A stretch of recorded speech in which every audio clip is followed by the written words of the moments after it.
5, 4, 3, 2, 1.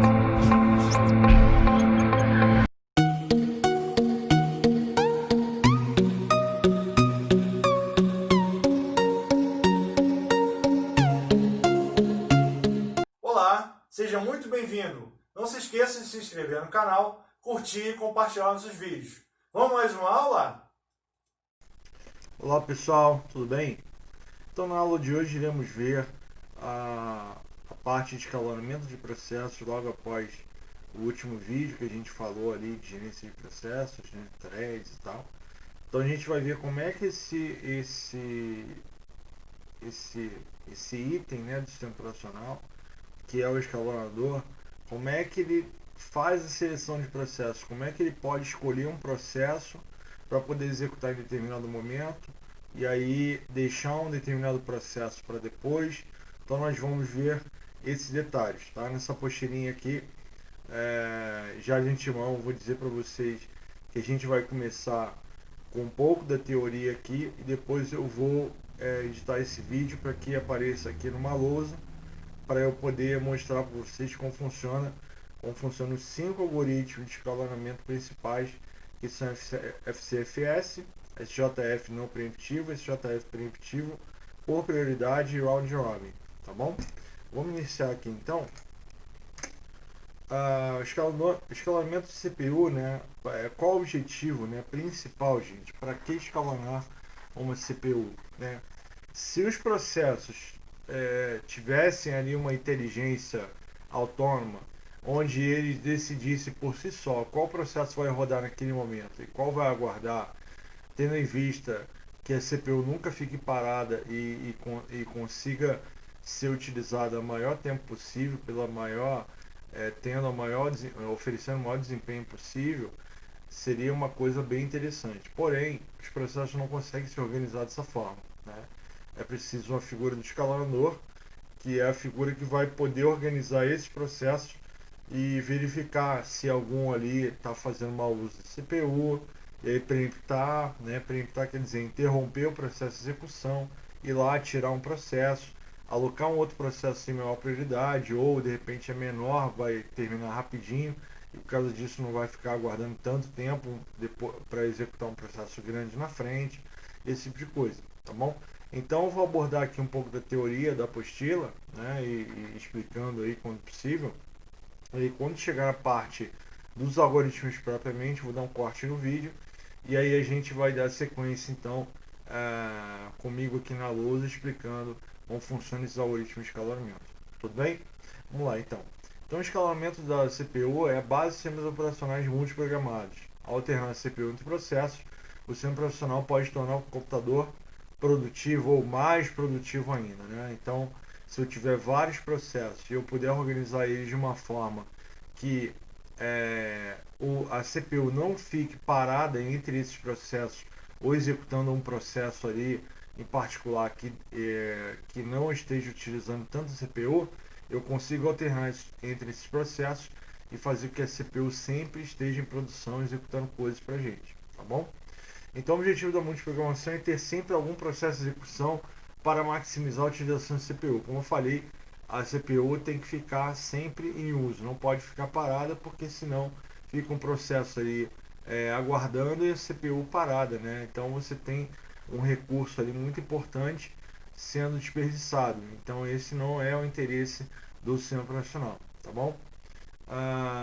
Para um sistema uniprocessador, com um único processador, né, nunca haverá mais de um processo de execução. Como eu falei antes, né, a alternância dos processos é tão rápida que a gente nem percebe que está sendo trocado os processos ali. Mas com um processador só, a gente não consegue executar mais de um processo no mesmo tempo, ali no mesmo milissegundo, no mesmo nanosegundo, por exemplo, né? Vai ter alternância entre processos, cada um vai executar um pouquinho, que nem eu falei lá atrás no tempo compartilhado, tá bom? Cada um vai receber uma fatiazinha de tempo ali e vai rodar durante um tempinho, tá? Se houver mais processo, o restante terá que esperar até que o CPU esteja livre e possa ser reescalonado, ou seja, receber mais processos. A ideia da multiprogramação é relativamente simples. O processo executado até que tenha que esperar, geralmente para um pedido de entrada e saída. Em um sistema de computação simples, a CPU ficaria ociosa. Se não tem escalador nenhum, joga um processo lá, se ele rodar ou não rodar, pode ser que a CPU fique ociosa ali. Então tem que ter alguém para organizar isso. Como a CPU estaria esperando durante esse tempo, nenhum trabalho útil seria realizado. Com multiprogramação, esse tempo de espera é usado de forma produtiva. Vários processos são mantidos em memória ao mesmo tempo. Quando o processo precisa esperar, o sistema operacional tira a CPU do processo, né? Ou tira o processo da CPU aí, né? Tanto faz aí o ponto de vista. O importante é que aquele processo que está ocioso não vai deixar a CPU parada. Então você retira a CPU desse processo ou o processo dessa CPU e aloca um outro processo que tenha assim interesse, né? Tenha tenha necessidade de rodar naquele momento, né? Do que ficar apenas aguardando ali alguma entrada, tá? Quando o processo precisa esperar, o sistema operacional tira a CPU do processo e a passa para outro processo. Esse padrão continua. Toda vez que o processo precisa esperar, outro pode presumir o uso da CPU. Vou passar aqui. O escalonamento é a função fundamental do sistema operacional. Quase todos os recursos do computador são escalonados antes do uso. A CPU, é claro, é um dos principais recursos do computador. Assim, o escalonamento é central ao projeto de sistemas operacionais, ou seja, sistema operacional que não tem escalonador, basicamente não é sistema operacional, tá bom? Ou é mal feito. O sucesso do escalonamento da CPU depende da seguinte prioridade observada dos processos. A execução de um processo consiste em um ciclo de execução de CPU, espera de entrada e saída, espera de I/O. Né? Os processos alternam entre dois estados. A execução de processos começa com o surto de CPU, quer dizer, a CPU vai iniciar o processamento, vai dar uma rajada de processamento, isso a gente chama de surto. Né? Aí se segue um surto de I/O, quer dizer, um pedido, né, de entrada e saída, saiu da inércia, ele começou a pedir aquele processamento ali, né, a nível de entrada e saída. Né? Que por sua vez é seguido de outro surto de CPU, depois outro surto de I/O e assim por diante. Quer dizer, a coisa fica alternando, né? Eu tenho ciclo de CPU, um surto de I/O, um surto de CPU, um surto de I/O. Então, a cada pedido de I/O, eu vou ter um processamento, né? E a cada processamento ele pode pedir que se tenha uma entrada ou saída, né? Então, um fica dependendo do outro ali, né? Lembrando que o computador, basicamente, ele é entrada, processamento e saída. Então, eu insiro dados, é o surto. Insiro dados, processo. Dou saída. Aí, a partir da saída, a CPU vai pedir uma outra entrada e vai ficar alternando. Né? Por fim, o último surto de CPU termina com o pedido do sistema para encerrar a execução, desta vez com outro surto de I/O. Né? Ou seja, vai dizer ali que o processo terminou naquele caso. Né? Existe um grande número de surtos de CPU curtos e um número pequeno de surtos de CPU longos. Né? Então, eu tenho movimentos em grande número que são pequenininhos, de curta duração, né? E o que usa CPU durante muito tempo, né, são poucos, né? Ou seja, poucos processos, por exemplo, a gente pode fazer uma comparação aí, poucos processos demandam CPU durante muito tempo e muitos processos pedem CPU durante um curtinho tempo, tá bom?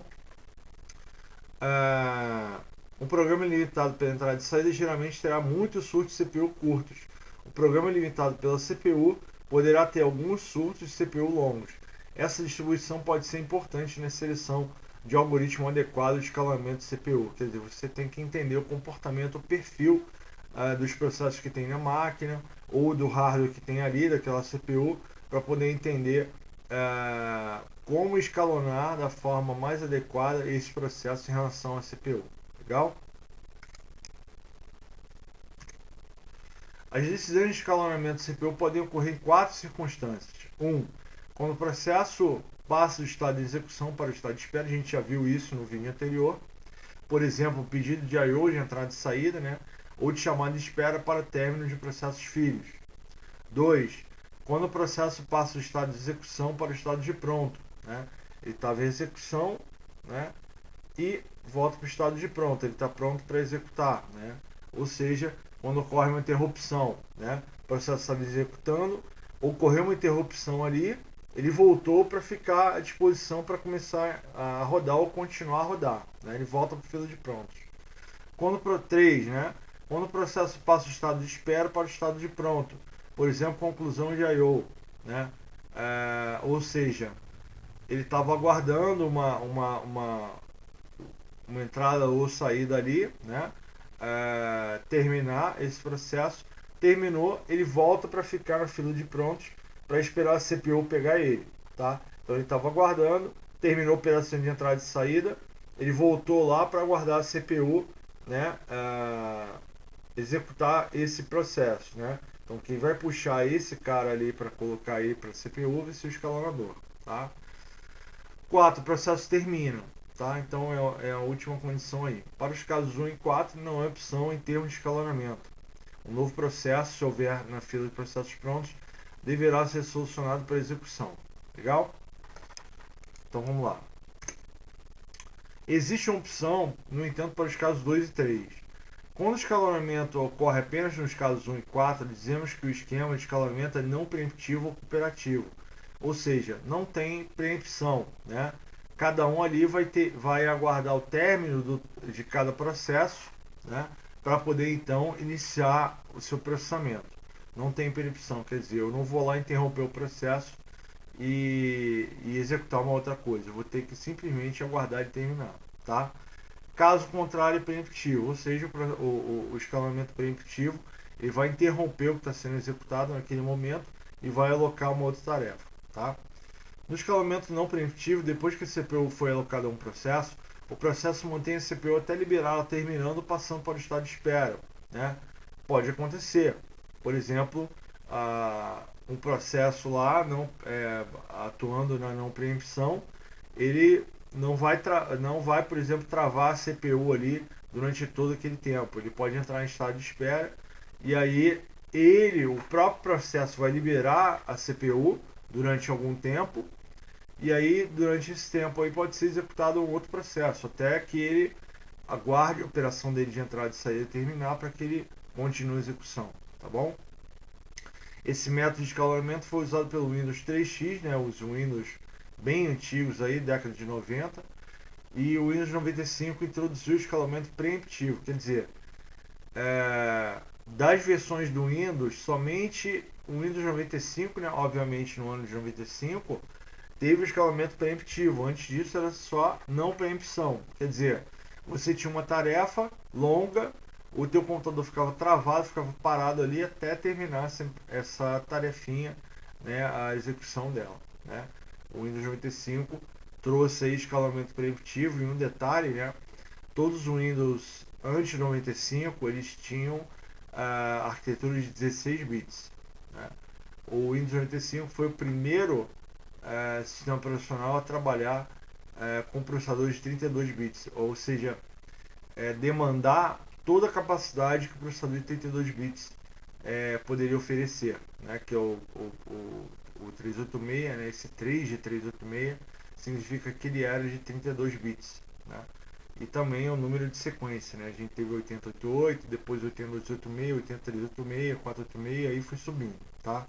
Então nessa época aí o Windows 95 conseguiu introduzir o escalonamento preemptivo, basicamente porque você tinha um hardware melhor, né? Então provavelmente se você vamos dizer, executasse, né, um sistema operacional, um escalonamento preemptivo numa máquina que não tivesse suporte para isso, é possível que o sistema operacional se tornasse até mais lento, porque a CPU ia demorar muito para alternar entre processos. Como essas CPUs aí foram introduzidas naquele momento, foram lançadas naquele momento, né? Então se tinha um hardware melhor, então o sistema operacional também acompanhou esse avanço e aí introduziu esse escalonamento preemptivo naquela época, tá? Então a gente pode associar então o surgimento dos processadores 8386, 32 bits ao escalonamento preemptivo através de sistemas operacionais também de 32 bits, tá bom? Infelizmente, o escalonamento preemptivo incorre um custo associado com a coordenação de acesso aos dados compartilhados. Considere o caso de dois processos que compartilham dados. Enquanto um está atualizando os dados, ele é interrompido para que o segundo processo possa executar, né? Preempção normal. O segundo processo tenta ler os dados que estão em estado inconsistente. Por quê? Porque o primeiro foi interrompido, o primeiro estava fazendo ali a atualização de dados, né? Então, no momento que ele foi interrompido, parou a atualização. E aí o segundo vai tentar contar com esses dados atualizados. Como o primeiro parou, não vai ter esses dados atualizados, então ficou inconsistente ali, né? Assim, precisamos de novos mecanismos para coordenar o acesso aos dados compartilhados. Então, isso aí é um problema, né, que foi resolvido por escaladores mais modernos, mais novos, né? Passando aqui, pessoal, a preempção também tem um efeito no projeto do kernel do sistema operacional, ou seja, o núcleo do sistema operacional, né? Durante o processamento de uma chamada de sistema, o kernel pode estar ocupado com a atividade solicitada por um processo. Tais atividades podem implicar na alteração de dados importantes do kernel, por exemplo, filas de entrada e saída, por exemplo. O que acontece se o processo for interrompido no meio dessas mudanças e o kernel ou o drive dispositivo precisar ler ou modificar a mesma estrutura? O que poderia acontecer? Seria o caos, né? Certos sistemas operacionais, incluindo a maior parte das versões do Unix, né, que é um sistema operacional já mais madura, mais tempo do que o Windows, né? Tanto a gente falou lá do System 5, né, em apostilas anteriores, né, dos tipos de sistemas operacionais lá, já tinha o Unix nos anos 70, então ele já tem um amadurecimento melhor, ele já tem algumas questões já resolvidas e consolidadas do que o Windows, né? Então ele já é um pouco mais estável por causa disso, porque alguns problemas que estão surgindo agora no Windows, por exemplo, já foram resolvidos no Unix lá atrás, tá? Então lida com esse problema, esperando a conclusão de uma chamada de sistema ou bloco de operações de I/O, né, de entrada e saída, antes de efetuar uma troca de contexto. Troca de contexto, vocês lembram que é o escalador, né, solicita CPU para poder executar um outro processo, e aí essa troca de um processo para o outro a gente chama de troca de contexto, que inclui salvar o contexto do processo antigo, salvar, guardar isso, retirar o processo de execução e aí carregar o contexto do processo novo ali, para ele poder executar, tá? Isso a gente chama troca de contexto, tá? Esse esquema garante que a estrutura do kernel seja simples, já que o kernel não interromperá o processo enquanto os estruturas de dados do kernel estiverem em estado inconsistente. Infelizmente, esse modelo de execução do kernel não é sólido bastante para dar suporte ao multiprocessamento e à computação de tempo real, né?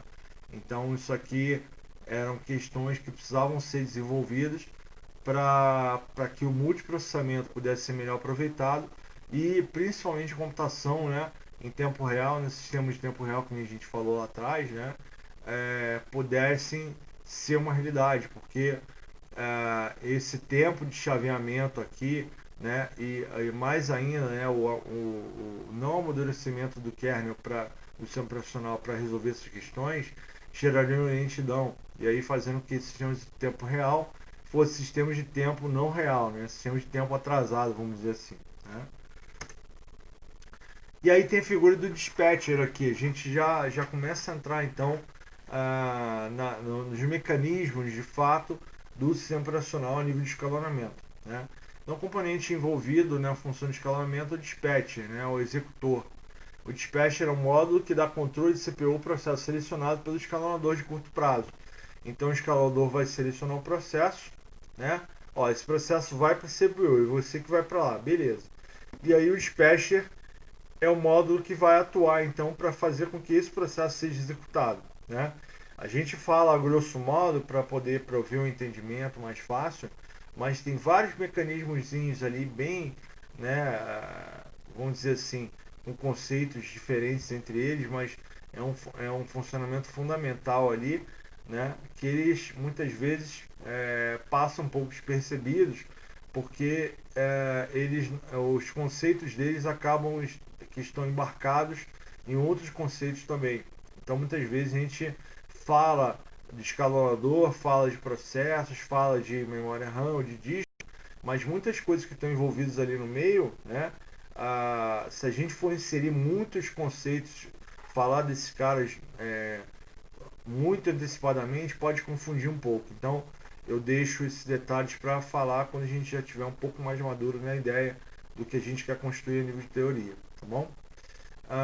Então, a função do dispatcher, o que envolve, o que ele realiza, né? O que ele auxilia ali para poder executar os processos, né? Ele envolve troca de contexto, o dispatcher então provê a troca de contexto.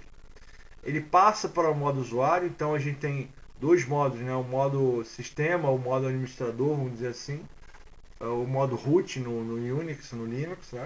E o modo usuário. Então, é um modo protegido, vamos dizer assim, para que esse modo usuário não tenha acesso a alguns recursos, algumas áreas de memória protegidas do sistema operacional, para que o usuário, de repente, sem querer, não apague um código ali, não traga um problema para a estabilidade do sistema operacional, e daí, com isso, você tem uma queda do sistema, um crash, uma tela azul no Windows, um teto preto como chama no Linux, né? Você tem aí algum kernel panic, tem alguns problemas relacionados a isso, tá? Então, o modo protegido é importante e o dispatcher atua nesse sentido, tá? Pular para a posição adequada no programa de usuário para reiniciar esse programa. Então, o dispatcher também faz isso, ele move entre as linhas de código para poder reiniciar esse programa muitas vezes quando ele tem erro, né? Então, o dispatcher ele age nesse sentido, né? O dispatch deve ser o mais rápido possível, óbvio, né? Porque a gente cada vez mais tem mais processos sendo executados ali no processador. Então, se o dispatch não tiver a velocidade proporcional ao número de processos e a velocidade do processador, eu tenho o quê? Eu tenho perda de desempenho, eu tenho atraso, eu tenho, como chama, lag, né? Então, o teu computador acaba não sendo eficiente, mesmo tendo muita memória, um hardware muito bom, um sistema operacional moderno. Então, se esses componentes internos aí ligados ao kernel não funcionarem muito bem afinados ali, eu tenho uma lentidão e aí você vai investir uma grana, né, no teu hardware, de repente no teu sistema operacional, mas os mecanismos não são adequados para poder atender aquela demanda e oferecer a performance estimada, tá bom? O dispatch deve ser o mais rápido possível, considerando que ele é chamado durante cada troca de processo. Então, na troca de processo, ele tem que entrar e atuar muito rapidamente. Tá? O tempo necessário para o dispatch, interrompendo o processo, iniciar a execução de outro, chamado de latência dispatch. Ou seja, essa questão do lag que eu falei e tal, né? O nome correto é latência, né? Dispatch. Ou seja, o intervalo entre a troca de um processo antigo para o novo. Então esse tempinho que está aqui, ela tem esse dispatch, ela tem que ser o mínimo possível para que, imagine, você tem 1000 processos e se a latência for 1 segundo, você vai perder 1000 segundos alternando entre 1000 processos, né? E é bem tranquilo você ter aí, não é nada do outro mundo você ter 1000 processos na máquina, tá? É claro que assim, não é muito comum, né? Você tem que estar com a máquina bem carregada, mas um número, digamos aí, razoável aí, é você ter aí acima de 100 processos, tá? Acima de 100, 150 processos, fatalmente você vai ter no seu computador, você pode olhar no gerenciador de tarefas aí para poder verificar isso, né? Mas imagine que alternar entre cada processo desse, o dispatch levasse 1 segundo ou 2 segundos, olha quanto tempo a gente já perdeu, né? A coisa vai para a ordem de minutos só para alternar entre processos. Então você vai ficar esperando, teu computador nunca realiza as tarefas no tempo adequado, né? Sempre está lento, sempre está travando, e aí você fica irritado, enfim, né? Então essa figura do dispatcher é bem importante nesse sentido. Legal? Vamos passar aqui, pessoal. Critério de escalonamento, né? Por quais motivos escalonar um processo? Por quais motivos escolher um processo, tirar um processo, selecionar um, colocar para executar, tirar um que estava executando, botar em espera? Quais são os critérios? Quais são os motivos que fazem com que o escalonador atue? Vamos ver? Diferentes algoritmos de escalonamento têm diferentes prioridades e podem favorecer uma classe de processos mais que outra.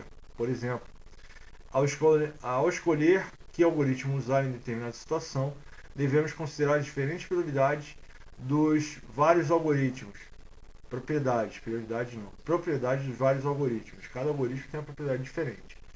Muitos critérios foram sugeridos para comparar os algoritmos de escalonamento de CPU. As características usadas para comparação podem fazer diferença substancial na determinação do melhor algoritmo. Critérios usados incluem alguns critérios, né, para poder selecionar o algoritmo de escalonamento, para poder escolher que tipo de processos vão ser executados para poder atender esses critérios ali. Utilização de CPU. A CPU, isso é um critério, né? A CPU deverá ficar o mais ocupada possível. A utilização de CPU pode variar de 0 a 100%. Em um sistema real, deverá variar de 40% para o sistema não muito carregado até 90% para sistemas muito utilizados. Throughput. Se a CPU estiver ocupada executando processos, o trabalho estará sendo feito. Uma medida de trabalho é o número de processos completados por unidade de tempo. Por exemplo, eu tenho um throughput grande quando eu tenho 100 processos executados por minuto. Eu tenho um throughput pequeno quando eu tenho 10 processos, por exemplo. Né? Throughput é analisar a medida de saída, né, de determinado dado ali, por exemplo, uma contagem por unidade de tempo. Né? Throughput. Para processos longos, essa taxa pode ser um processo por hora, por exemplo. Para transições curtas, o throughput pode ser 10 processos por segundo. Né? Então, o limiar aí é bem diferente, né? É um processo por hora e 10 processos por segundo, que eu falei anteriormente. Tá? Falando em utilização de CPU, pessoal, só para mostrar para vocês aqui que dependendo do algoritmo de escalonamento pode ser uma coisa importante. Eu tenho uma aplicação aqui rodando na minha máquina aqui, né, do meu trabalho lá de pesquisa do mestrado, onde a gente desenvolvemos lá uma ferramenta para poder verificar então a disponibilidade de CPU e memória do computador que esteja rodando esse cliente. Né? E aí aqui a gente pode ver então a disponibilidade de CPU e memória, né, em tempo real com essa ferramenta. E daí a gente observa que muitas vezes o sistema operacional ele tem que escolher critérios adequados para poder prover o funcionamento dos processos, né, de acordo com o número ou a quantidade de utilização de CPU, né, de acordo com o critério escolhido, tá? Então aqui a gente tem aqui, por exemplo, essa linha amarela, né, aqui ó, amarela e verde, né, ela determina a utilização de CPU. No momento aqui está sendo utilizado cerca de 70% em média. E essa linha roxinha determina então a utilização de memória. Né? Eu estou utilizando cerca de 30% da memória do meu computador. Né? Esse gráfico aqui, só para, né, que a gente falou ali da questão de utilização de CPU, né? Esse gráfico aqui não faz parte de escalonamento, é uma outra ferramenta, né? Mas dá para você ter uma olhada aqui, né? Os processos estão sendo executados, trocando aqui, por isso que vai criando esse dente serrilhado aqui, essa linha dentada aqui, onde os processos muitas vezes começam a executar, e aí cai a utilização, aí puxa um outro processo que demanda mais CPU, e aí fica alternando aqui, tá bom? Então isso aí é uma forma de a gente poder ver a utilização de CPU também, legal? Vamos ver outros critérios aqui. Tempo de retorno, né? Do ponto de vista de determinado processo, o critério importante é quanto tempo leva para executar esse processo. Então, quanto tempo esse processo vai levar para executar, né? O intervalo entre a submissão de processo, o odeio processo, até seu tempo de conclusão é o tempo de retorno. Quer dizer, envia uma tarefa para ser executada. Concluiu.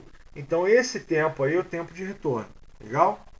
Esse tempo é a soma dos períodos gastos esperando para acessar a memória, aguardando a fila de processos prontos, executando a CPU e realizando as operações de entrada e saída. Então, todo esse tempo é o tempo de retorno, é o tempo onde, a partir do momento que o processo foi submetido, eu vou somar o tempo inteiro que ele levou para fazer tudo o que precisa, até ele estar disponível. Finalizou, terminou. Então, vou somar esse tempo. Então, isso pode ser um critério importante para poder escolher qual é o algoritmo mais adequado de escalonamento. Tempo de espera. O algoritmo de escalonamento de CPU não afeta a quantidade de tempo durante qual durante a qual determinado processo executa ou efetua I/O, entrada e saída. Afeta apenas o tempo que um processo gasta esperando a fila de processos prontos. O tempo de espera é a soma dos períodos gastos esperando a fila de processos prontos. Então, o tempo de espera é o tempo que o processo está aguardando para ser executado ali. Né? É isso. Então, a partir do momento que eu mandei o processo e o processo começou a executar, eu vou somar esse tempo, né, que deu entre esse intervalo, e vou ter o tempo de espera. Tá bom? Então, o tempo até entrar a execução, pela primeira vez. Tempo de resposta. Em um sistema interativo, o tempo de retorno pode não ser o melhor critério. Em geral, um processo pode produzir algum resultado logo de início e, né, pode continuar computando novos resultados enquanto os anteriores estiverem sendo repassados para o usuário. Assim, em outra medida, o tempo entre a submissão de um pedido até a primeira resposta ser produzida. Essa medida, chamada tempo de resposta, é o tempo que o processo leva para começar a responder, mas não é o tempo que leva para gerar a resposta. O tempo de resposta geralmente é limitado pela velocidade do dispositivo de saída, ou seja, né, mandei ali um processo executar, cliquei 2 vezes ali na aplicação, vai começar a carregar, vai começar a executar os processos. O tempo de submissão do processo até o tempo que ele efetivamente vai rodar, né, a gente chamou de tempo de espera. Mas o tempo de resposta seria o tempo de espera mais o tempo que eu vou verificar essa espera. Por exemplo, né, muitas vezes o processo pode ter executado determinada função ali, só que até ele acessar a placa de vídeo, até gerar a imagem gráfica ali para mim, né, que muitas vezes tem muita textura ali, tem alguns detalhes gráficos ali, renderização e tal. Até isso aparecer na minha tela, ou, né, gerar isso e um sinal sonoro, até isso estar pronto, né? Ou seja, isso a gente chama de tempo de resposta, porque respondeu ao usuário a solicitação que ele fez anteriormente. Então, nesse caso aqui, a gente vai levar em consideração o tempo de espera, mais o tempo onde esse processo iniciou sua execução e conseguiu deixar visível o sistema operacional. Então, esse tempo que vai ser levado para construir essa resposta e mostrar na tela, ou através de um sinal sonoro, ou gerar uma linha de log, né, ou gerar uma entrada no arquivo de log, né, a gente soma isso tudo e vai dar o tempo de resposta. Tá? É tempo que eu vou poder observar, né, ou eu, usuário, ou então o próprio sistema operacional, vai poder ter essa visão através de uma construção gráfica aí, né, ou um outro sinal aí que se apresente, tá? Então, o tempo de espera a gente não consegue ver ele de fato, né, porque a gente não sabe com exatidão, com precisão, digo assim, sem olhar o processo de forma minuciosa, a gente não sabe o tempo que ele vai entrar em execução logo de cara, mas eu vou saber que ele entrou em execução se eu colocar ali uma linha, por exemplo, para ele, por exemplo, dar um eco, né? Ele mandar uma mensagem para o usuário, começou a executar, por exemplo. Mas até esse começou a executar ser gerado na tela, leva tempo. Então, o tempo de espera é o ponto onde ele vai iniciar o processo, o primeiro byte ali de código do processo. E o tempo de resposta é esse tempo todo de espera, mais o tempo que é gerado do aviso, né, entre o tempo que começou a entrar em execução do processo, mais o tempo que é gerado um alerta para o sistema operacional ou para gerar uma mensagem na tela, para a gente poder ter uma ideia que aquele sistema está rodando, né, que aquele processo está sendo executado, tá bom? Então, tempo de espera, tempo de resposta tem uma diferença aí pouco suave, mas é importante. Legal? Vamos passar aqui. É desejável maximizar a utilização de CPU e o throughput e minimizar o tempo de retorno, o tempo de espera e o tempo de resposta. Em muitos casos, otimizamos a medida média, quer dizer, tenta melhorar em um valor mediano todos os três tempos, né? E além disso, a utilização de CPU e throughput também, né? No entanto, existem casos que é desejável otimizar valores mínimos ou máximos, em vez do valor médio. Por exemplo, para garantir que todos os usuários obtenham um bom serviço, talvez seja necessário minimizar o tempo de resposta máximo, né?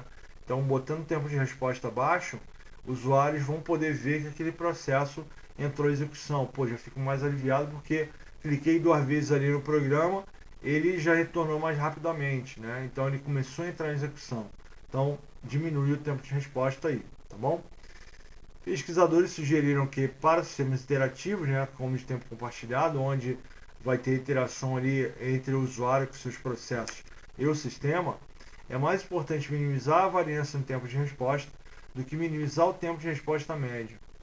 Um sistema com tempo de resposta razoável e previsível pode ser considerado mais desejável que um sistema que é mais rápido em média, mas é altamente variável. Ou seja, um computador, né, onde eu submeto um processo e ele em todas as vezes demora um tempo ali quase constante para poder me dar um retorno, é muito melhor do que, por exemplo, eu submeto uma tarefa num determinado tempo, pum, já me deu a resposta rapidinho. Nossa, que rápido, que legal. Mandei uma outra tarefa num outro momento e aí simplesmente não tive resposta. Tá ali processando, tá ali aguardando ainda, tá? Então você não sabe exatamente se o sistema é rápido, se é lento, o que que é. Então o número médio dá pra gente uma ideia do perfil daquele equipamento e quanto tempo ele vai retornar em média a partir do momento que eu mandei executar um processo até a execução dele de fato, tá bom? Ah, no entanto, pouco trabalho foi realizado em algoritmos de escalamento de CPU que minimizem a variância. Então, essa questão de variar o tempo ainda é um fator muito presente ainda. Ao discutirmos vários algoritmos de escalamento de CPU, vamos estudar a operação. Um quadro preciso deve envolver muitos processos, cada qual sendo uma sequência de várias centenas de surtos de CPU e surtos de I/O, de entrada e saída. Para fins de simplicidade de ilustração, consideramos apenas o surto de CPU e por processo, né, em nossos exemplos. A medida de comparação é o tempo de espera médio, né? Vamos passar aqui. Pessoal, então aqui a gente vai começar a falar dos algoritmos de escalonamento, tá?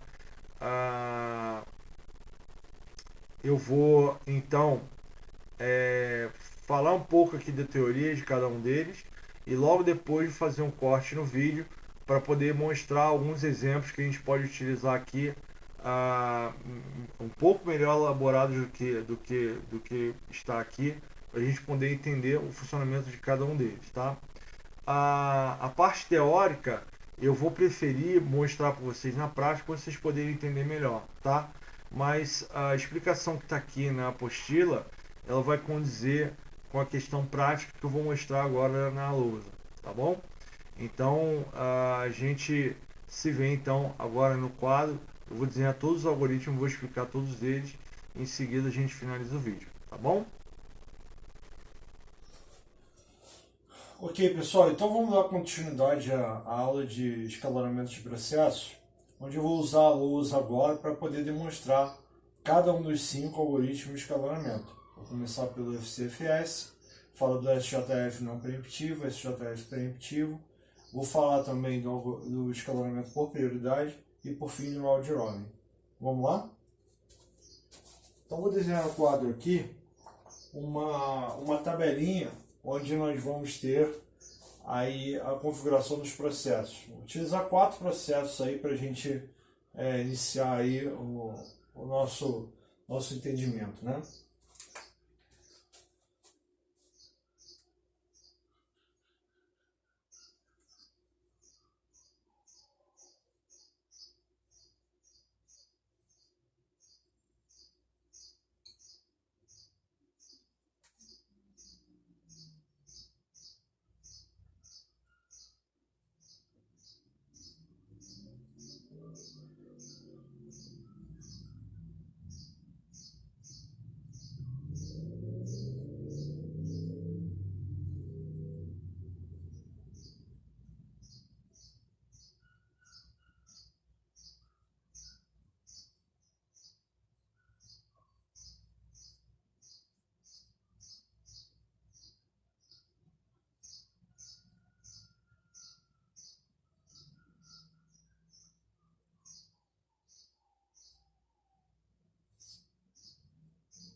Então, pessoal, o primeiro algoritmo que a gente vai falar é esse aqui, o FCFS.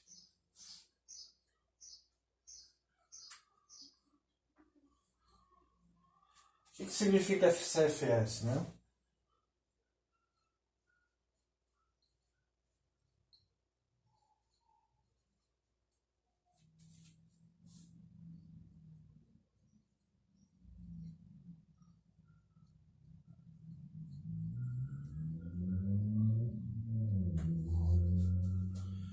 FCFS significa First Come, First Served. Quer dizer o seguinte, que o primeiro processo que entrar para ser executado vai ser o primeiro a ser atendido, né? O primeiro processo que chegar, ele vai entrar ali, como se fosse uma fila. O primeiro que chegar vai ser o primeiro a ser atendido. E para representar aqui a execução dessa tabelinha aqui, eu vou usar do lado de cá um gráfico linear, um gráfico em barra horizontal, que a gente chama de gráfico de Gantt. Tá? Esse gráfico de Gantt, então, a gente demonstra a execução dos processos aí de acordo com o seu algoritmo, tá bom?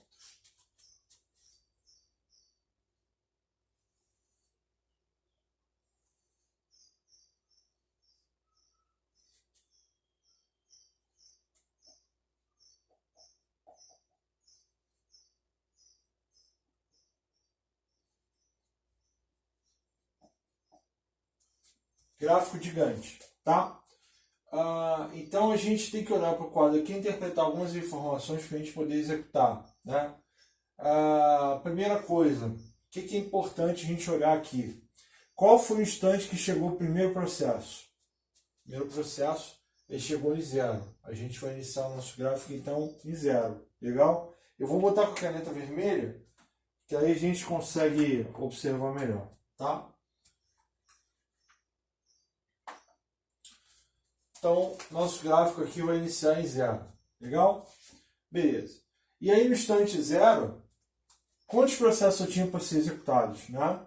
Eu tinha aqui, no caso, o processo P1. Né? Esquece essa parte aqui de baixo, eu vou olhar aqui para a chegada 0. No instante 0, quem tinha, qual processo tinha para ser executado?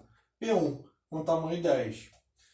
A característica que é interessante desse algoritmo aqui, que é um algoritmo não preemptivo, quer dizer o seguinte, que não vai ocorrer preempção, ou seja, o escalador não vai interromper um processo de execução para poder executar algum outro. Né? Ele vai manter ali a posição do processo que chegou, está sendo executado. Se chegar mais algum, esse processo vai ter que aguardar. Por quê? Porque ele é um algoritmo não preemptivo. Então, vou colocar aqui, ó, botão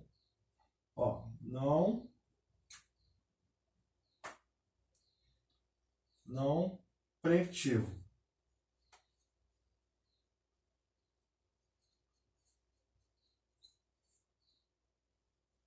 Tá? Esse algoritmo é não preemptivo. Legal?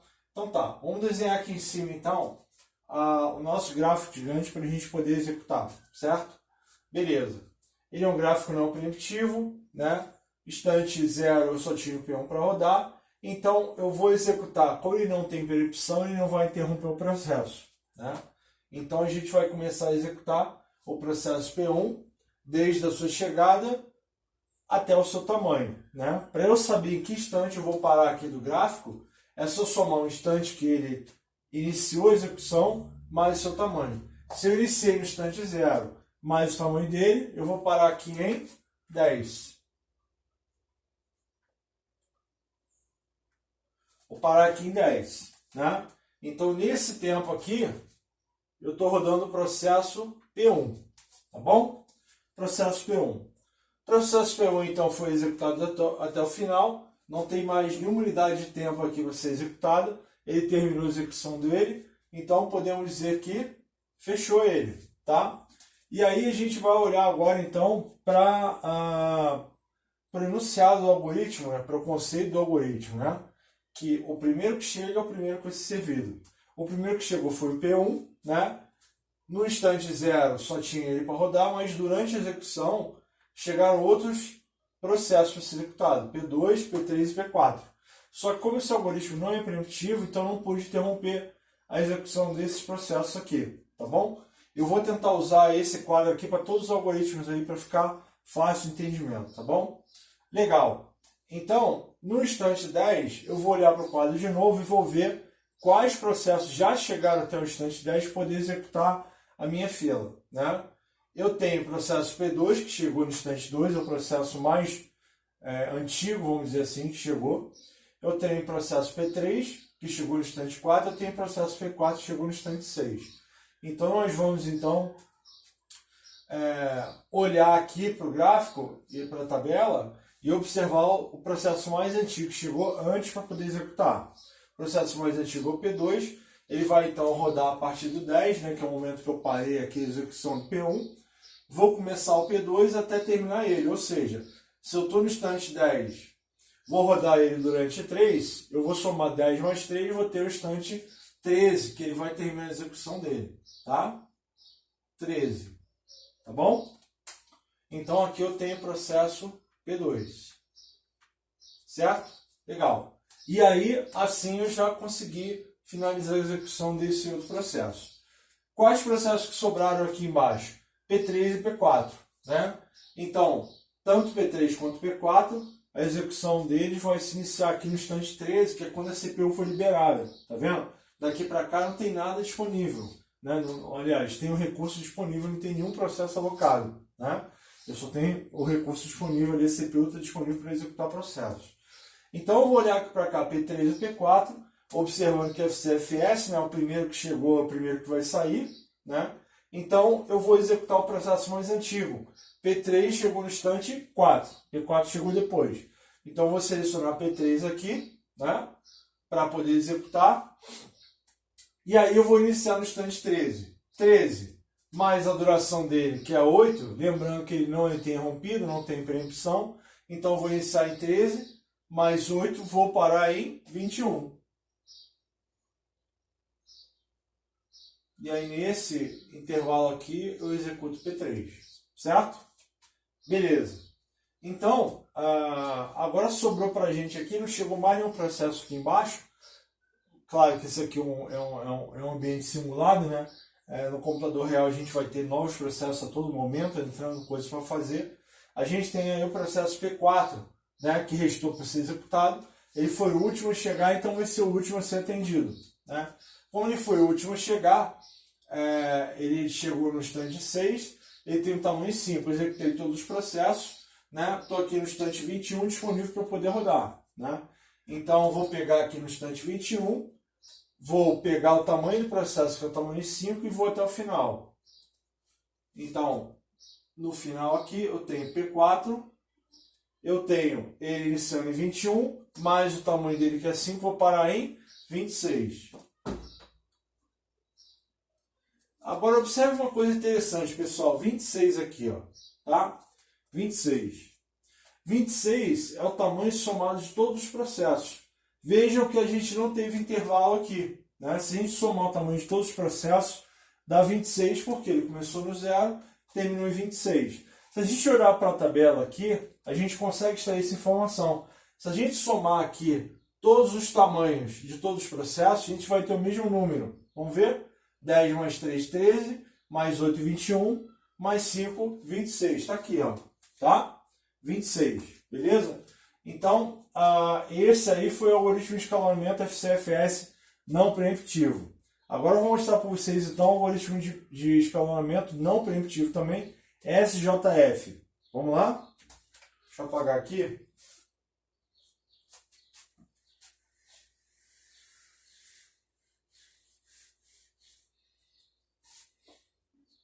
Deixa eu limpar o quadrinho.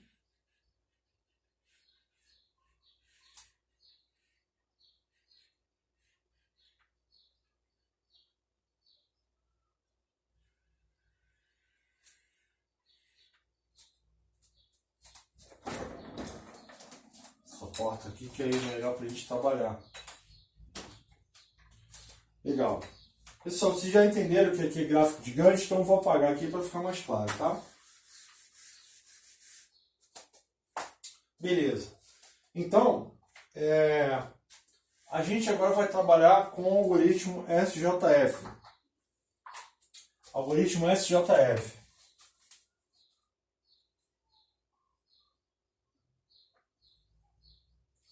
que quer dizer o SJF?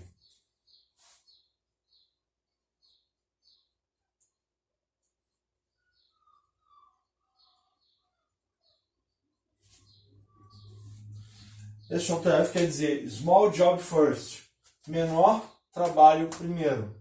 Então,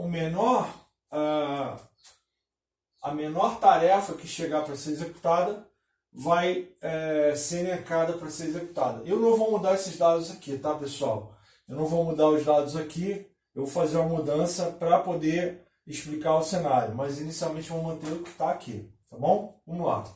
SJF não preemptivo, quer dizer que eu não interrompo então os processos em execução. Legal? Legal. O primeiro instante que chegou um processo foi 0, né? Então aqui a gente tem o primeiro instante começando em 0, então instante 0 já tem que executar processo. Se aqui a chegada fosse, por exemplo, 2, por exemplo, né?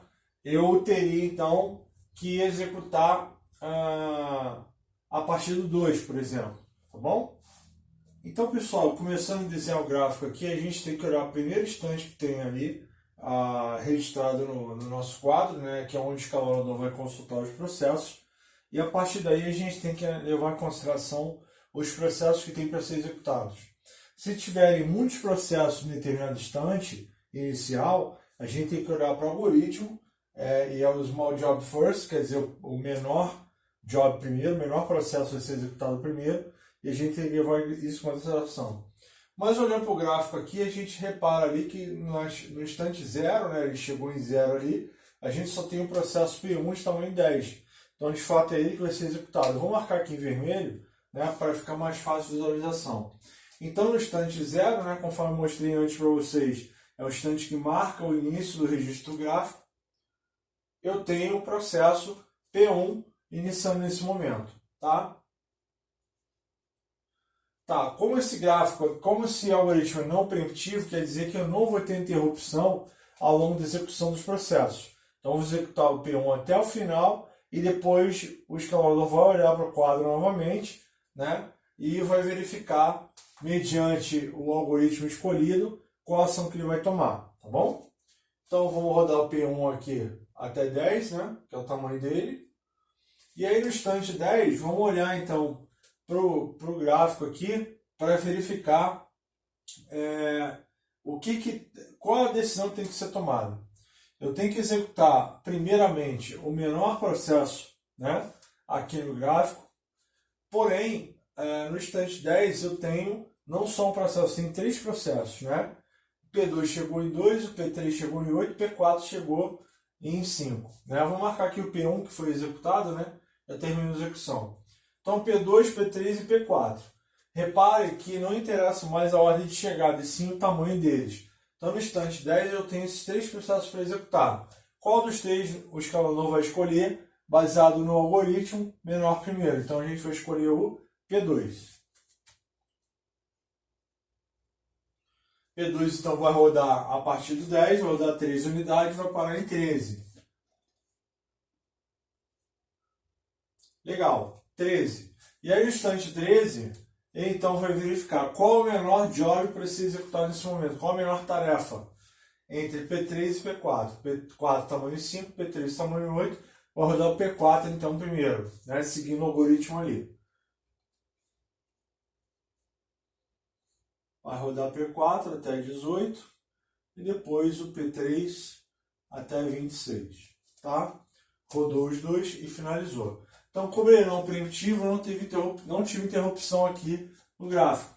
A gente então agora vai ver como é que funciona o SJF preemptivo. Tá? Então, eu vou só apagar aqui. Agora vai ser o preemptivo. E aí eu vou desenhar um gráfico aqui para a gente poder comparar como é que fica a execução dos processos entre SJF preemptivo e não preemptivo, tá bom?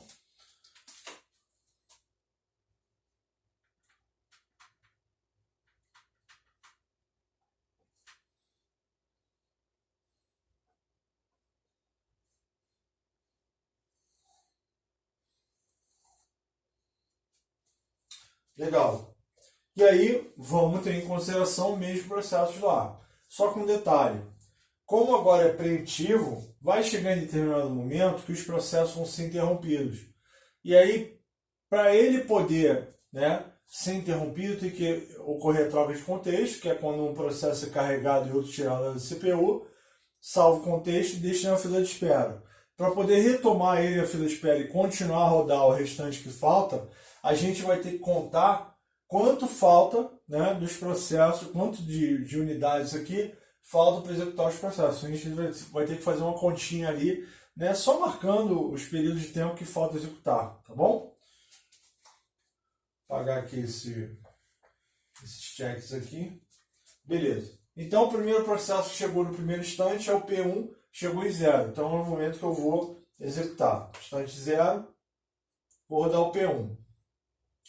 Porém, a diferença é o seguinte. À medida que for chegando novos processos, eu vou ter que, o escalador, na verdade, né, vai ter que fazer uma micro verificação ali para ver se naquele instante que chegou novos processos, esse novo processo que chegou, ele é adequado ao algoritmo de escalonamento selecionado ou não. Ou seja, se é o menor primeiro, eu tenho que ver se o processo que chegou é menor do que o anterior que estava rodando. Ou melhor, é menor do que o restante do anterior que precisava rodar. Bom, vamos lá.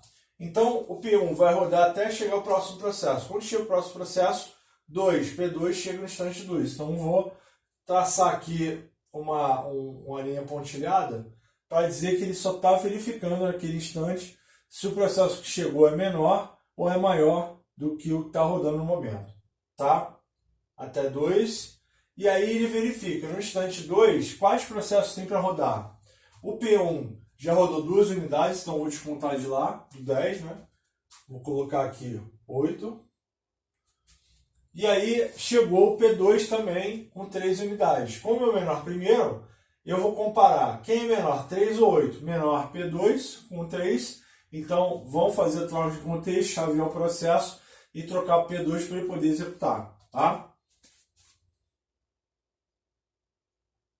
P2. E aí eu vou manter a execução desse P2 até chegar um novo processo. Quando chega um novo processo, no instante 4 aqui, ó, chega P3. Tá? 4. E aí eu rodei 2 aqui para poder chegar no instante 4. Vou ter que descontar aqui 1. E aí no instante 4, né? Quantos processos eu tenho para executar? Eu tenho P3 que chegou com tamanho 8. Eu tenho P2 que falta finalizar com tamanho 1. E tem P1 também com tamanho 8. Né? Qual é o critério que o escalador vai utilizar? O menor primeiro. Então ele vai continuar rodando P2. Né? Só que ele vai rodar só o tamanho do processo. Não faz sentido executar um processo que já não existe mais. Então eu vou executar somente o tamanho aqui que ele ainda tem, para depois a gente poder verificar, então tomar outra decisão a nível de escalonamento para ver qual processo vai ser executado. Tá? Então a gente continua o P2 aqui até ele terminar. Né? Ele termina em mais 1, né? No caso 5. E aí encerrou. Né? Esse processo aqui zerou, fechou. E aí no instante 5, quantos processos a gente tem para rodar? A gente tem aqui o P3 com 8 e o P1 com 8. Tá? Nesse caso do SJF, nesse caso específico aqui, como a intenção é executar, não é ficar chaveando processos muito, né? Mas sim executar o processo que tem o menor tamanho. Então, nesse caso aqui, a gente vai assumir que o processo que já iniciou, né, ele é o que tem que ser finalizado. Né? Esse vai ser um patamar diferente em outros algoritmos de escalonamento. Mas nesse aqui especificamente, para critério de desempate, eu vou entregar a CPU novamente para aquele processo que está na fila de espera, porque ele está lá aguardando. Né? Ele já iniciou, ele está aguardando a conclusão. Né? Então, primeiro a hora de fila de espera e depois a hora de fila de prontos. Tá bom? Esse algoritmo aqui não é cíclico. Tá? A gente vai ver um algoritmo cíclico para poder entender a diferença de um e do outro. Tá? Então, a gente vai, nesse momento, chamar o P1 de novo, ele vai executar até chegar um novo processo. Tá? Então, P1 vai rodar até 6 aqui, porque 6 é o momento que chega um novo processo. Chega o processo P4, faltando 5 unidades aí, tá? Então, aqui no instante 6, eu tenho P1 com 7, eu tenho P3 com 8 e P4 com 5. O menor deles é o P4, é o que vai ser executado. Detalhe, né? Para cá para baixo não chega mais nenhum processo. Então, a partir desse momento, digamos que esse algoritmo se torna não preemptivo. Por quê? Porque não vai ocorrer mais interrupções, porque o escalador já sabe o cenário, o perfil de cada processo. Ele já tem ideia do ordenamento que se vai ter ali para poder executar os processos restantes. Não vai chegar nada novo. Então, como não vai chegar nada novo, né, nesse cenário aqui não vai ter nenhuma interrupção. Então, a gente vai executar os processos até acabarem, tá? Até finalizar. Então, eu inicio aqui no instante 6 o P4. Vai rodar durante 5 unidades, né? Vai zerar aqui. E aí aqui no instante 6 mais 5, 11. No instante 11, a gente vai verificar aqui. No instante 11, vamos verificar. Quantos processos estão pendentes ali para rodar? P1 com 7, P3 com 8. Quem é o menor primeiro, né? Quem é o menor que vai ser executado primeiro, né? P1 está com 7, é o menor, é o que vai ser executado sem interrupção mais nesse caso, né? 11 mais 7, 18. E depois o P3 com 26, tá? Aí nesse caso, a gente, como teve interrupção, dá para a gente fazer um comparativo aqui com o processo P1, por exemplo. O processo P1, no SJF não preemptivo, né? Ele foi executado direto até 10, ou seja, no instante 10 ele já tinha concluído a sua execução. Nesse cenário preemptivo, ele só foi terminar em 18. Mas se a gente for comparar os processos, a gente vê que levou muito menos tempo. O P2 ficou guardando até o instante 10 para começar e terminou em 13. Aqui o P2 já chegou e já terminou, porque é o menor primeiro, tá? O processo P4 também chegou no instante 6, já foi logo executado, porque ele é pequeno, né? E aqui ele ficou aguardando, né? Só no instante 18 ele foi concluir a execução. Então, assim, para o menor primeiro, os menores processos de fato, no preemptivo principalmente, eles são executados logo de cara, prioritariamente. Agora, na não preempção, fica mais complicado porque depende da hora de chegada, tá bom? Então a gente pode comparar um com o outro. A partir desse momento, pessoal, nós vamos ver então mais dois algoritmos de escalonamento, né? Nós vamos ver o algoritmo por prioridade, preemptivo, e o algoritmo round robin preemptivo, tá bom? Para isso eu vou só retificar ali o quadrinho ali para a gente continuar, tá? Para a prioridade, a gente precisa de mais uma coluna, que é a coluna prioridade, para poder analisar que processo tem maior prioridade ou menor prioridade para poder ser executado, tá bom? Vamos lá. Então vou apagar aqui os quadrinhos. E a gente vai comparar mais dois.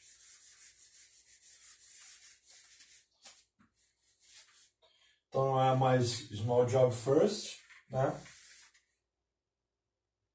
Vamos lá, vamos acertar aqui.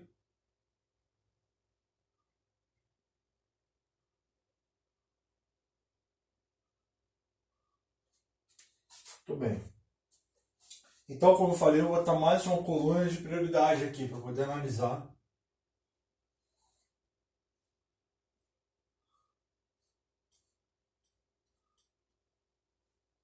Prioridade, tá? Como o P3, coitado, foi o último dos processos a ser executado, eu vou tentar mudar o cenário aqui para ele ser executado mais na frente, tá bom? Então vamos lá.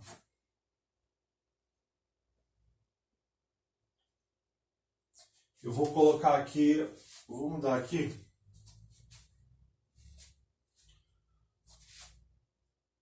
Vou colocar aqui o P3 como prioridade, né? Como no menor primeiro, ele como é um processo grande, né? Ele rodava sempre por último. Agora eu vou tentar dar uma prioridade para ele poder ser executado primeiro. Vamos ver se vai funcionar direitinho. Vamos lá. Então, por prioridade.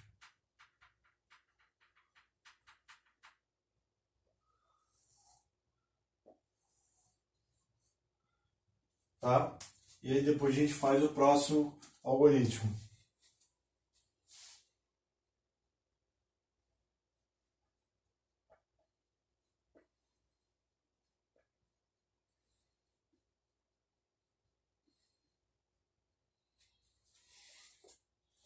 Legal. Então, levando em consideração essa tabela aqui, nós vamos consultar os dados então e poder iniciar, né? Primeiro, a gente tem que sempre observar que só faz sentido a gente começar a rodar processos a partir do momento que eles chegam, né?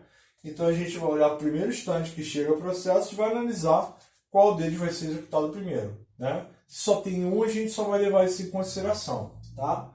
Vamos lá. Primeiro instante, instante 0. No instante 0, a gente tem o processo P1, que tem a prioridade 3. Sobre esses números de prioridade, pessoal, a gente vai ver aí no decorrer da disciplina, aí, principalmente em Linux, né, na hora de implementar, que a prioridade de um processo, né, de uma tarefa, ela tem a ver com o número aqui. Ou seja, quanto maior o número, menor a prioridade. E quanto menor o número, maior a prioridade. Tá? Ou seja, processo que tem o número 1 aqui, o número mais baixo, tem a maior prioridade. Ele é o mais importante de todos aqui dentro do cenário. Processo que tem 3 aqui é o processo que tem menor prioridade. Tá bom? Nós vamos ver isso aqui sendo implementado nesse gráfico aqui. Tá bom? Vamos lá. Primeiro instante é o instante 0, onde só tinha o processo P1.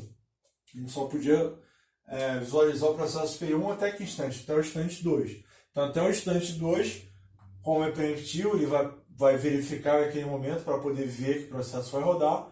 A gente só tinha um P1, né? P1, muito bem. E aí o escalador vai verificar no instante 2 para poder tomar decisão. Claro que já andou de 0 para 2, andou 2 aqui, eu vou descontar aqui também, que nem fiz no SJF, tá? 8 aqui. E aí, legal. Agora vamos analisar a prioridade dos processos, tá? Legal. No instante 2 chegou o processo P2. Ele, independente do tamanho, ele tem a prioridade 2. Quer dizer o quê? Que ele tem maior prioridade, ele é mais importante do que o processo 1. Então, como ele é mais importante o algoritmo aqui por prioridade, então vamos chavear, então, trocar o contexto do processo número 2, tá? Então, quem vai começar a rodar aqui é o P2. P2, tá? Quando vai chegar o próximo processo? O próximo processo vai chegar aqui em 4. Então, a gente vai ter que rodar esse processo até chegar um novo para poder verificar o que vai fazer, tá? 4, tá? Já rodou de 2 para 4, eu diminuo 2 aqui, sobrou 1. E aí, no instante 4, a gente tem P3 com prioridade 1, prioridade máxima. A gente tem P2 com prioridade média, faltando 1 para rodar. E P1 com a prioridade mais baixa possível, prioridade 3. Quem tem a maior prioridade? P3, que tem o número 1, tá? É a maior prioridade de todos, então ele vai ser executado. Uma coisa que a gente já pode verificar aqui, né? Já pode fazer direto. Se esse processo é o mais importante e o algoritmo de escalonamento prioridade ele preempta os processos menos importantes para executar os mais importantes, mas se esse já é o mais importante, vou precisar interromper? Não, né? Se ele é o mais importante, a gente não precisa interromper esse processo. Então ele vai rodar de forma não preemptiva, sem interrupção, vai rodar direto até terminar, para aí depois, quando ele finalizar, a gente vai verificar o que vai fazer, tá? Mas como ele é o mais importante, ele chegou, roda até o final e sai. Ele é o mais importante, né? Então não tem parada, não tem interrupção, ele vai rodar direto, né? Então a gente mudou aqui o P3, coitado, sempre ficava por último, vai ser o cara que vai rodar logo de cara, né? Assim que chegou. Então o P3 chegou no instante 4, a gente está aqui, tamanho 8. Então a gente vê de 4 mais 8, 12. P3. Tá? E aí o P3 zerou aqui, né? Fechou. Legal. E aí depois que rodou o P3, a gente tem que olhar agora. Quantos processos faltam? E qual a prioridade deles? Vamos ver aqui. P1, tamanho 8, prioridade 3, a prioridade mais baixa, o que vai ficar no final da fila. Temos aí o P2 com tamanho 1, prioridade 2. E P4 com tamanho 5, prioridade 2 também. Aí vale aquela máxima que eu falei, né? Como já existe um processo aberto na fila de espera, existe um processo que já iniciou sua execução, esse tem precedência em relação a um outro processo que não iniciou. Nesse caso aqui, tá? Então, nesse caso, o algoritmo por prioridade, a gente vai, no caso de empate, né? Que empatou a prioridade tanto do P4 quanto do P2, a gente vai, então, permitir que seja finalizado o processo que já iniciou sua execução para poder depois iniciar o outro. Então, o próximo algoritmo não é bem assim. Ele é justo, é igualitário com todos os processos. Tá? A CPU vai girar com todos os processos aí. A gente já vai ver isso. Tá? Então, a gente vai rodar aqui P2 durante a unidadezinha que ele tem aqui. P2 até 13. Tá? E aí fechou o P2, 0 aqui. Tá? Mais um que terminou. A gente para de novo, o escalador vai parar de novo para poder avaliar o que ele vai fazer. Tá? Se ele vai rodar o P4, prioridade 2, ou P1, prioridade 3. Quanto menor o número, maior a prioridade, então o que vai ser executado é o P4. Como não tem mais nada para baixo aqui, então a gente pressupõe que esse algoritmo se torna não preemptivo. Por quê? Não vai ter mais interrupção. Eu rodo esse aqui, rodei aquilo ali e termino as tarefas. Tá bom? Então P4 vai rodar até 18, né? Porque de 13 mais o tamanho dele 5, 18. E daí, 18 vai rodar mais 8 unidades de P1 para poder finalizar, porque ele tem a menor prioridade, né? Tamanho 26. Como não teve intervalo aqui, a gente teve a execução do processo ao lado do outro ali sem lag, né? Sem momentos de ociosidade da CPU, tá bom? Então, a gente tem aqui o P1 começando a ser executado, o P1 começou e fechou aqui a execução dos processos nossos aqui, tá bom, pessoal? Nós vamos ver agora um algoritmo chamado Round Robin, tá? Esse algoritmo é um algoritmo cíclico, ou seja, a CPU fica girando em todos os processos, né? Aquele esquema do tempo compartilhado. Todos os processos vão ter a sua fatia de tempo para poder executar durante um determinado período de tempo, tá bom? Então vamos mudar aqui, então. A gente vai trabalhar com o Round Robin agora.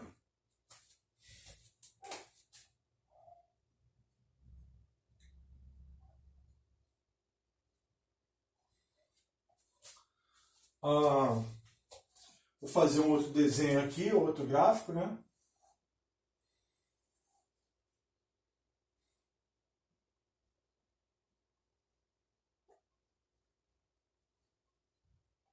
Muito bem.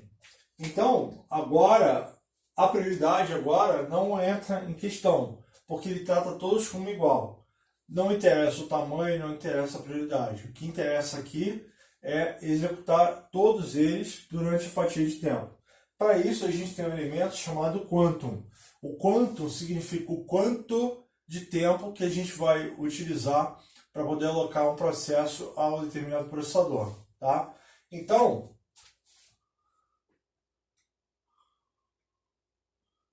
o quantum, né, a gente vai assumir o valor 2 aqui. Tá?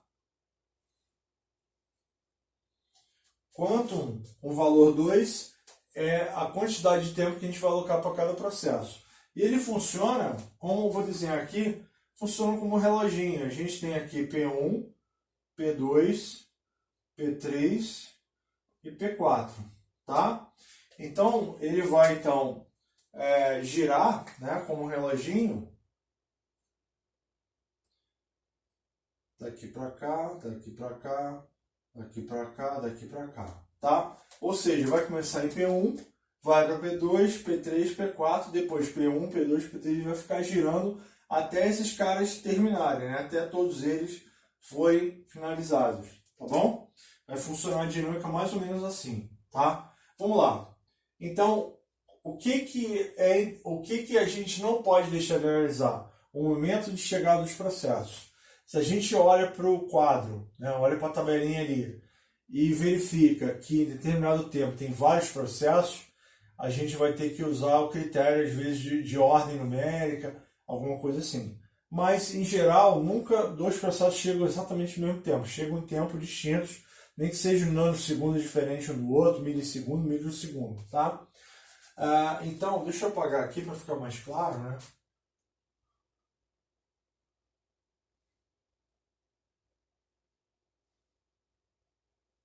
Escreveu 10 ali. Legal. Então a gente tem aqui o round robin, como eu falei, ele vai executar para cada processo durante somente essa fatia de tempo aqui, não mais do que isso, e vai alternando aos processos, né? Vamos lá. Então no instante 0, né, é quando começou tudo, começou o computador, foi ligado e tal, começou a executar coisas, eu só tinha somente um processo. Então, esse processo P1 é o único que tinha quando a máquina foi ligada, quando começou a executar, né? Então, esse cara já vai logo para ser executado durante quanto tempo? Q2, né? Quanto igual a 2. E aí, né? O P1 rodou durante 2 unidades de tempo, a gente vai decrescer 2 aqui dele, ele passa a ficar com 8. Tá? E aí, no instante 2, o que acontece? No instante 2, eu tenho uma nova rodada de P1 para fazer e P2 para ser executado. Ele acabou de chegar. Nesse caso do round robin aqui, a gente vai olhar o seguinte: qual é o processo que há mais tempo não recebeu o CPU ou que ainda não recebeu o CPU? Né? O P1 acabou de ser executado, executou um pouquinho, já começou a executar. Agora o P2 não. Chegou, né? E se eu alocar P1 de novo, ele vai ficar esperando, né? Então não é um algoritmo justo. Esse algoritmo aqui é bem justo, democrático, digamos assim. Então ele entrega CPU para todo mundo poder ter um pouquinho, né? Então dentro desse critério aqui, né? Com o P1 já começou a execução, ele já teve CPU durante o tempo. A gente vai entregar nesse momento de empate aqui no instante 2 que a gente tem P1 com 8 e P2 com 3, a gente vai entregar a CPU para o processo que não teve CPU ainda, no caso P2, tá? Muito bem. Vou rodar mais 2, vai até 4, então eu decresço aqui o valor de 2, ele vai sobrar 1 aqui. Mesma coisa, no instante 4, chegou mais o processo P3. P1 já teve CPU. P2 já teve CPU, porém P3 ainda não teve. Então a gente vai entregar para P3. Decresço 2 aqui. 6 agora, P3, já rodou 2, tá? No instante 6, que é o que a gente está aqui, chegou o processo P4. Mesma coisa. A gente tem aqui P3 já recebeu, P2 já recebeu, P1 já recebeu, porém P4 chegou exatamente naquele instante de virada e análise do escalonador, né? Então ele vai receber esse CPU naquele momento para que todos possam ter aí a sua fatia de tempo respeitada, né? Então P4 também vai receber o seu momento aqui. P4 vai rodar durante 2 e vai para o instante 8. Então vou decrescer aqui, vai para 3. Beleza. E aí, como eu falei, o reloginho aqui, né? Ele vem aqui, começa no P1, P2, P3, P4. Então, depois desse, ele vai olhar para o quadro, vai olhar quem executar. Tem nesse momento o 8 aqui, tem 4 processos pendentes a ser executados, né? Então, qual dos 4 a gente vai rodar, né? Não é o menor primeiro, não é a prioridade, não é nada disso, né? Não é a ordem de chegada. E sim, qual processo está sem CPU mais tempo. Então, olhando de trás para frente, P4 acabou de executar, logo antes dele P3, P2 e P1 lá atrás recebeu o CPU. Então, como é um algoritmo cíclico, a gente vai entregar a CPU para P1 de novo, tá? P1, então eu decresço aqui, vai para 6, tá? E ele vai rodar até 10 aqui. Muito bem. E aí o próximo, mesmo critério. Quem está sem CPU há mais tempo? P1, P4, P3, P2 está lá atrás. Então a gente vai rodar P2. Só que P2 aqui só tem uma unidade. A gente vai rodar então durante a existência do processo. Quando ele terminar, a gente chama o próximo processo, tá bom?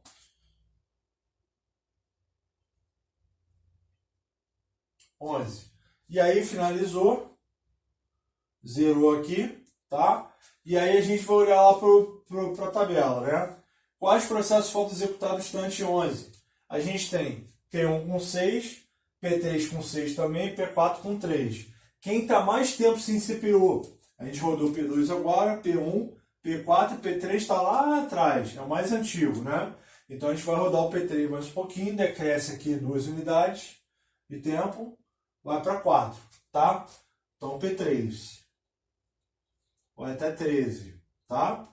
Beleza. Então, no instante 13, quem a gente tem para rodar?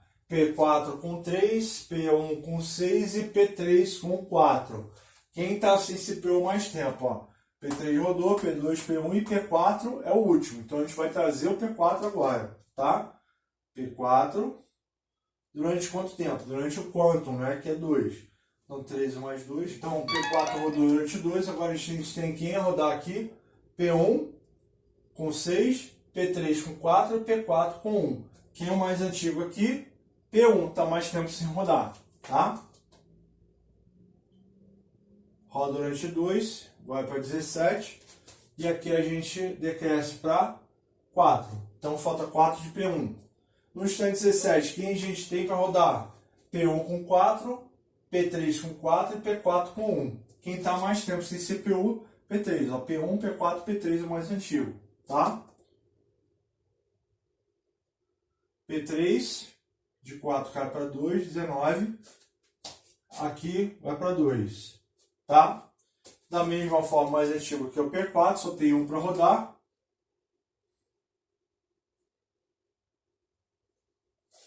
A gente zera aqui o P4. E aí no instante 20, quem tem para executar? Né? P1 com 4 e P3 com 2. Quem está mais tempo sem CPU? P1.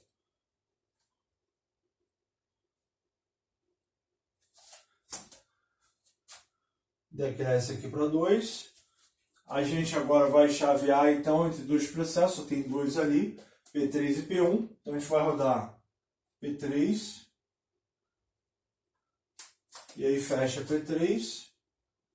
E depois o P1.